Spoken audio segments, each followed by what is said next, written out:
It's wonderful art, and that can be true, and we just accept that's true. And Donne's poetry, only very extreme circumstances could make it possible, and we can be grateful, perhaps, that those extreme circumstances existed and made this possible. In his case, yeah. Right. But now you wouldn't recommend being lost at sea to everyone. No, yeah. No, I wouldn't recommend Death Be Not Proud to anyone either. It's a wonderful poem. It's a complete gibberish if you look only at the words. Mm. But it's the most extraordinary gibberish if you look only at the words. But there's an X factor involved, which I'm quite happy to both assume will persist and will need to be confronted. Right. You raised this issue, though, of whether or not we would wish the churches emptied on Sundays. And I think you were uncertain whether you would, and I think I would agree. I would want a different church. I would want a different ritual, motivated by different ideas. But I think there's a place for the sacred in our lives, but under some construal that doesn't presuppose any bullshit. But I think there's a usefulness to seeking profundity as a matter of our attention, sure. and our neglect of this area, I think, as atheists, at times makes even our craziest opponents seem wiser than we are. And I mean, take someone like Sayyid Qutb, who's as crazy as it gets. I mean, Osama bin Laden's favorite philosopher, but he came out to Greeley, Colorado, I think it was around 1950, yes. and spent a year in America, and noticed that all his American hosts were spending all their time gossiping about movie stars and trimming their hedges and coveting each other's automobiles. And he came to believe that America was or the West was so trivial in its preoccupations and so materialistic that it had to be destroyed. Now, this shouldn't be construed as giving any credence to his worldview, but he has a point. There is something trivial and horrible yes. about the day-to-day fascinations of most of us and most people most of the time. There's a difference between kind of really using your attention wisely in a meaningful way and our perpetual distraction. And traditionally, only religion has tried to enunciate and clarify that difference.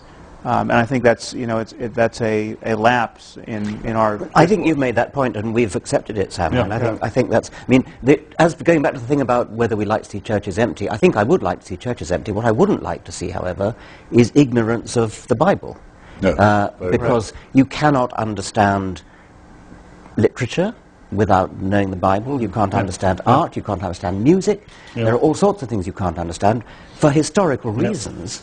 But those historical reasons you can't wipe out. They're there. And so even if you don't actually go to church and pray, you've got to understand what it meant to people to pray and why they did it and what these verses in the Bible mean and what this... But is it only that? Just the retrospective kind of historical appreciation of our You could more than just appreciate ignorance? it. You can lose yourself in it, just as you can lose yourself in a work of fiction without actually believing that the characters are real. But you're sure you want to see the churches empty? You can't imagine a variety of churches, maybe by their lights an extremely denatured church, a church which has ritual and loyalty and common cause and purpose, but and even music, and music, and they sing the songs and they do the rituals, but where the irrationality has simply been laundered out. Okay, yeah. So you go to those places for funerals and weddings and you have beautiful poetry and music. For group solidarity. To create some project which is hard to get off the ground otherwise.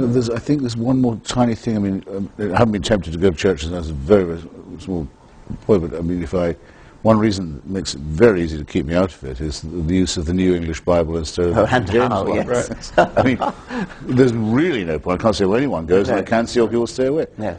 They've thrown away all the poetry, pearl richer than all their tribe. Absolutely. They don't even know what they've got. It's terrible. If I was a lapsed Catholic and I brooded about how I wanted my funeral to be, which is not something I would. Not the Latin Mass. Yes, absolutely. Well, but I mean, there's another issue there, which of course is that when it becomes I want a proper intelligible, Tridentine.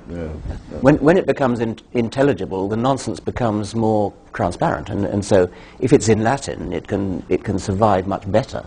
It's rather like a camouflaged insect. It can get through the barriers because you can't see it. And whereas when it's translated into not just English but modern English, you can see it for what it is.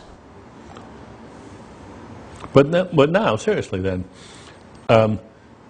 do you therefore delight in the fact that churches are modernizing their texts and using the... No, I don't. It's an aesthetic point. No, I don't. No. That's the worst of both worlds. That seems to yes. me. And we should be grateful for it.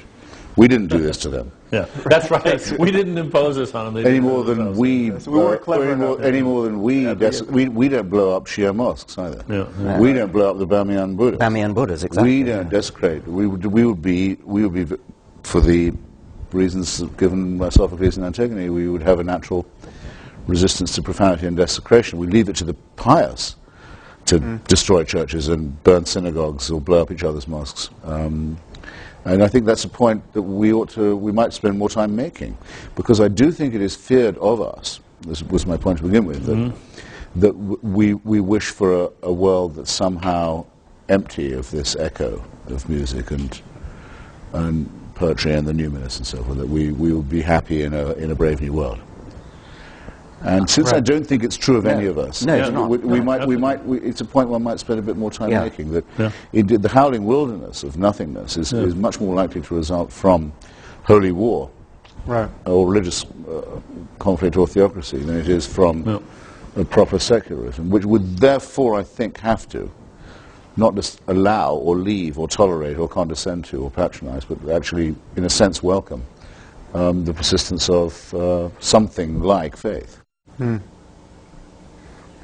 Well, I feel like putting better now than I did at the beginning. Unintelligently there. I think. What do you mean something like faith? Yeah, and how like faith? Something like the belief that there must be more than we can know.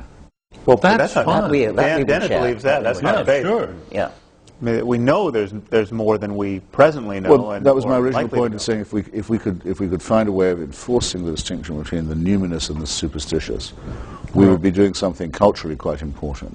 Yes. When I'm told about this, well, Richard and I did this at Central Hall with Scruton and that very weird team that we debated, who kept on saying, Scruton particularly, well, what about good old Gothic spires and so forth. I said, look, I read a book about the Parthenon. I'm intensely interested in it. I think everyone should go, everyone should study, and so forth. But everyone should abstain from the cult of Pallas Athena. Everyone should realize that probably what that sculptural frieze that's so beautiful describes may involve some human sacrifices. Athenian imperialism wasn't all that pretty even under Pericles. So the great cultural project, in other words, may very well be to rescue what we have of the art and aesthetic of religion while discarding the supernatural. And I think acknowledging the evil that was part of its creation in the first place. That is, we can't condone the beliefs and practices of those Aztecs, but we can stand in awe of and want to preserve their architecture and many other features of their culture, but not their practices and not their beliefs. I once did a British radio program called Desert Island Discs, where you have to go on and choose your 6 records which you take to a desert island and talk about it. And one of the ones I chose was Bach, Marke dich mein Herz rein. Oh, yeah. It's wonderful, wonderful sacred music.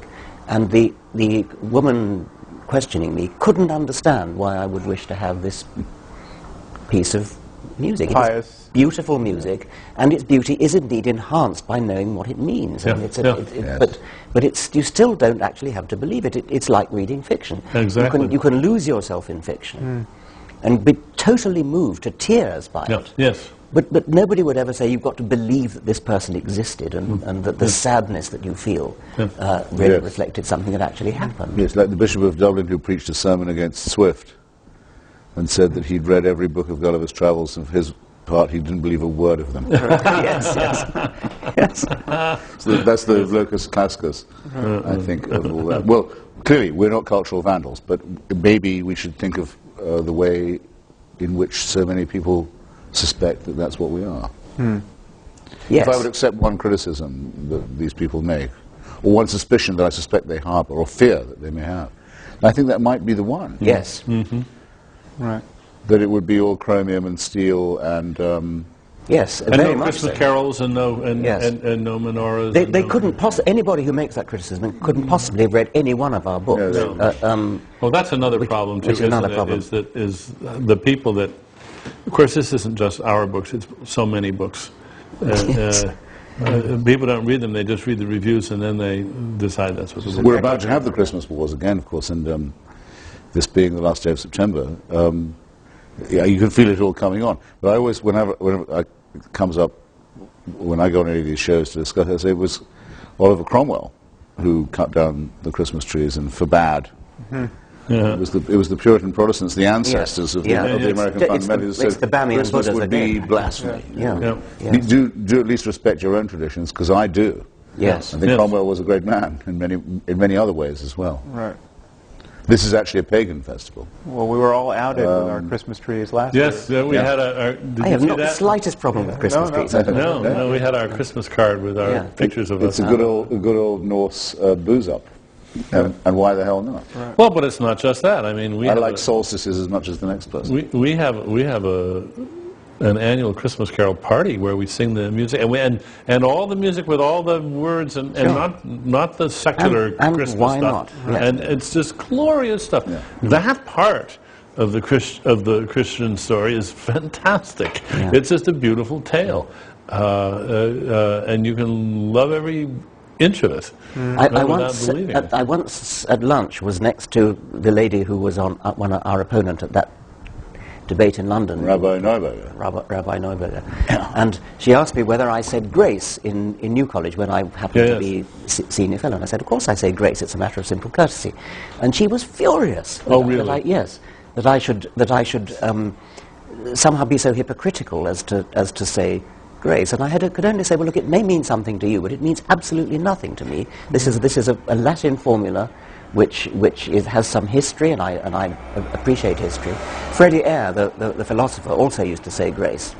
And what he said was, I won't utter falsehoods, but I've no objection to uttering meaningless statements. Yes. Right, that's it. The Wickham professor. Yes, the Wickham logic, professor, yes. Professor was an old friend. Did we answer your question on Islam? I don't know. I think it's... Well, I'll ask a related question. Do you feel there's any burden we have as critics of religion to be even-handed in our criticism of religion, or is it fair to notice that there's a spectrum of religious ideas and commitments, and Islam is on one end of it, and the Amish and the Jains and others are on another, and there are real differences here that we have to take seriously?